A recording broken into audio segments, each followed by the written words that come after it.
नमस्कार, news navigation में आपका स्वागत है। आज हम एक ऐसी सच्चाई की परतें खोलने जा रहे हैं जो अक्सर सतह के नीचे दबा दी जाती हैं। बात हो रही है उस महापुरुष डॉक्टर भीमराव अंबेडकर की, जिसने न सिर्फ भारत का संविधान लिखा बल्कि जातिवाद के जहर के खिलाफ कानून और चेतना की मशाल भी जलाई। डॉक्टर भीमराव अंबेडकर हमेशा कहते थे, वोट से सरकारें बनाई और गिराई जा सकती हैं, एक राजनीतिक व्यवस्था खड़ी की जा सकती है, लेकिन इससे आम लोगों की जिंदगी नहीं बदलती। क्या आपने कभी सोचा है कि उन्होंने ये बात क्यों कही? डॉक्टर भीमराव अंबेडकर सिर्फ संविधान निर्माता नहीं थे, वे अपने समय के सबसे ज्यादा पढ़े लिखे और बुद्धिमान नेता थे। उनके पास कुल 32 डिग्रियां थीं, वो भी अलग अलग विषयों में। और ये सिर्फ एक तथ्य नहीं, ये उनके ज्ञान की गहराई को दर्शाता है। लेकिन क्या आपको पता है, उन्होंने अपने जीवन में 2 बार लोकसभा का चुनाव लड़ा और दोनों बार हार गए। देश के सबसे विद्वान नेता को देश ने लोकसभा में नहीं पहुंचाया। सोचने वाली बात यह है, इतने महान योगदानों के बावजूद डॉक्टर अंबेडकर को इस देश ने बहुत जल्दी भुला दिया। संविधान बनने के 1.5 साल बाद ही जैसे उनके विचारों की गूंज धीमी पड़ गई।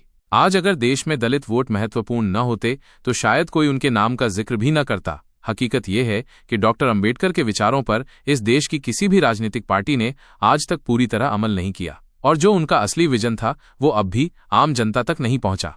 डॉक्टर अंबेडकर की विचारधारा पर सिर्फ राजनीति हुई। नेताओं ने उसमें से सिर्फ वोट दिलाने वाले हिस्से निकाल लिए। जो बातें फायदे की थीं उन्हें अपना लिया और बाकी को भुला दिया। लेकिन डॉक्टर अंबेडकर सिर्फ दलित समाज के नेता नहीं थे, वो सामाजिक न्याय और बराबरी के प्रतीक थे। आज जब कोई संविधान की कॉपी लेकर सड़क पर उतरता है तो सवाल ये है, क्या वो ये भी जानता है कि अंबेडकर संविधान के अलावा और क्या कहते थे? डॉक्टर अंबेडकर की संपूर्ण विचारधारा को अभी तक किसी भी पार्टी ने न समझा है, न अपनाया है और न ही उसे आम लोगों तक पहुंचाने की गंभीर कोशिश की है। अब बात करते हैं लोकतंत्र की। आज जो विरोध प्रदर्शन हो रहे हैं, जिस तरह से लोग आंदोलन कर रहे हैं, डॉक्टर अंबेडकर ने इन तरीकों का हमेशा विरोध किया। वो मानते थे कि लोकतंत्र का मतलब सिर्फ सड़क पर उतरना नहीं होता, बल्कि सोचने, समझने और समाधान खोजने की प्रक्रिया होती है। तो सवाल बनता है, जो लोग अंबेडकर के नाम पर राजनीति करते हैं, क्या वे जानते हैं कि जिन तरीकों से वे विरोध करते हैं, डॉक्टर अंबेडकर उन्हें सही नहीं मानते थे? अब आते हैं इतिहास के उस पन्ने पर जो अक्सर चर्चा से बाहर रहता है। 1945 में डॉक्टर भीमराव अंबेडकर ने एक किताब लिखी थी, जब भारत समाज और धर्म के नाम पर बंट रहा था। उस दौर में उन्होंने मुसलमानों के बारे में भी कुछ राय लिखी, जो उस समय की सामाजिक और राजनीतिक परिस्थितियों पर आधारित थी। लेकिन आज हालात बदल चुके हैं, वो पीढ़ियां अब नहीं रहीं। आज की पीढ़ी, चाहे हिंदू हो या मुसलमान, उसके लिए ये जरूरी है कि वो अतीत से सीखे, लेकिन उसी में न फंसी रहे। आज के मुसलमानों को चाहिए कि वे डॉक्टर अंबेडकर की उस सोच को पीछे छोड़कर ये दिखाएं कि समय बदल चुका है, कि अब वे इस देश के साथ खड़े हैं, इसमें बराबरी से आगे बढ़ सकते हैं और हिंदू मुस्लिम एक साथ इस देश को आगे ले जा सकते हैं।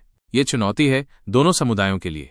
देश को अब किसी और बंटवारे की नहीं, एकता की जरूरत है। और अगर आज की पीढ़ी ने यह समझ लिया तो शायद डॉक्टर अंबेडकर की वो सोच जो सिर्फ संविधान तक सीमित नहीं थी, उसे भी एक नई दिशा मिलेगी। और अंत में एक बात सोचिए, एक व्यक्ति जिसने अपने जीवन के हर पल को पढ़ाई, न्याय और समाज की बेहतरी के लिए जिया, उसे चुनावों में 2 बार हराया गया और आज भी उसके विचारों की असली गहराई तक ये देश नहीं पहुंच पाया है। हम यही कहना चाहते हैं, डॉक्टर अंबेडकर को जानना है तो सिर्फ उनके नाम पर फूल चढ़ाना काफी नहीं। उनकी बातों को सुनिए, समझिए, अपनाइए और इसी के साथ आगे बढ़िए। अगर आपको ये वीडियो पसंद आया तो लाइक करें, कमेंट करें, न्यूज नेविगेशन को सब्सक्राइब जरूर करें और बेल आइकन ऑन कर लीजिए ताकि अगली वीडियो आप तक जरूर पहुंचे। अंत में हम सिर्फ यही कहेंगे, क्या आप जानते हैं डॉक्टर अंबेडकर को उनके निधन के बाद भारत रत्न कितने साल बाद मिला था? 1989 में, यानी 33 साल बाद। इतिहास से सीखिए, क्योंकि वही हमें भविष्य के लिए तैयार करता है। धन्यवाद।